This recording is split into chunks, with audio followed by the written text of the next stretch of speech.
किसी ने बड़े कमाल की बात कही है कि सवाल जहर का नहीं था, वो तो मैं पी गया, तकलीफ लोगों को तब हुई जब मैं जी गया। हाय गाइस, मेरा नाम है आरजे कार्तिक और आपके लिए एक छोटी सी कहानी। ये कहानी एक छोटे से परिवार की जिसमें पति पत्नी और उनकी बेटी थी।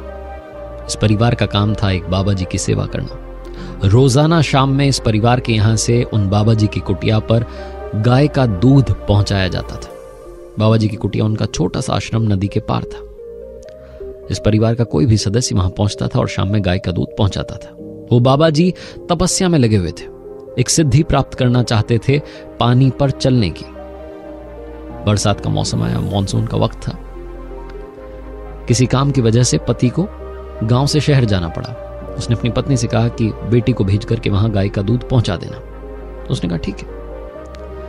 संध्या का वक्त था और अचानक से मौसम बदला, हल्की हल्की बारिश होने लगी। मां ने अपनी बेटी से कहा कि बेटा आज जब जा रही हो आश्रम पर तो उनसे कह देना बाबा जी से कि कल हमारे यहां से कोई नहीं आ पाएगा, क्योंकि बारिश होने वाली है, नदी में पानी बढ़ जाएगा, हम आप तक गाय का दूध नहीं पहुंचा पाएंगे, उनसे माफी मांग कर आना। छोटी बच्ची पहुंची आश्रम में, गाय का दूध वहां रखा। उसके बाद में बाबा जी से माफी मांगी कि कल हमारे यहां से कोई नहीं आ पाएगा, पापा गए हुए शहर और बारिश का वक्त है, नदी में पानी बढ़ जाएगा, इसलिए हम आ नहीं पाएंगे।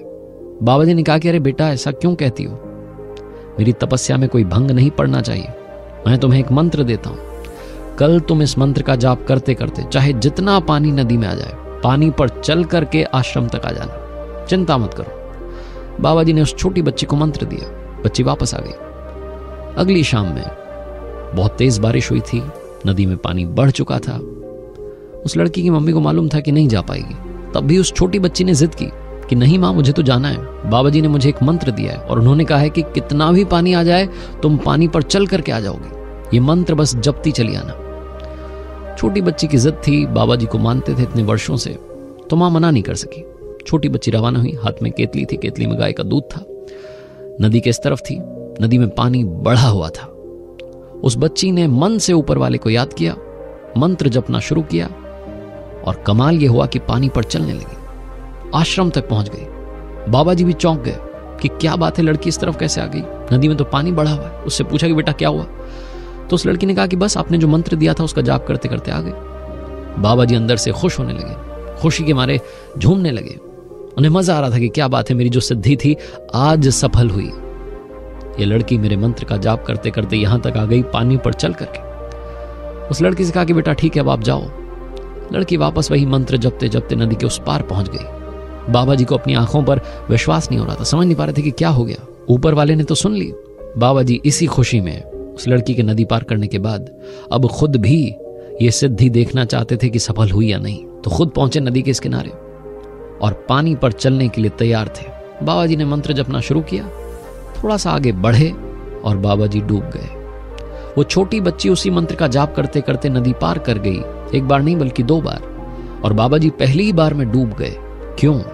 क्योंकि बाबा जी को अपने ही मंत्र पर भरोसा नहीं था। वो शंका में थे कि यह सफल हुआ या नहीं। उस छोटी बच्ची को आंख बंद करके उस मंत्र पर विश्वास था कि बाबा जी ने कह दिया है तो सफल होकर के रहूंगी। वो पानी पर चल निकली क्योंकि उसे विश्वास था। बाबा जी को अपने ही मंत्र पर भरोसा नहीं था। छोटी सी कहानी है, लेकिन हमें सिखाती है जिंदगी में सक्सेस का मंत्र सिर्फ और सिर्फ विश्वास है।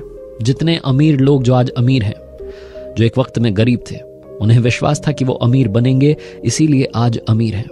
राइट ब्रदर्स को विश्वास था कि प्लेन उड़ेगा, इसीलिए प्लेन उड़ा और आज दुनिया भर में हम हवाई यात्रा करते हैं।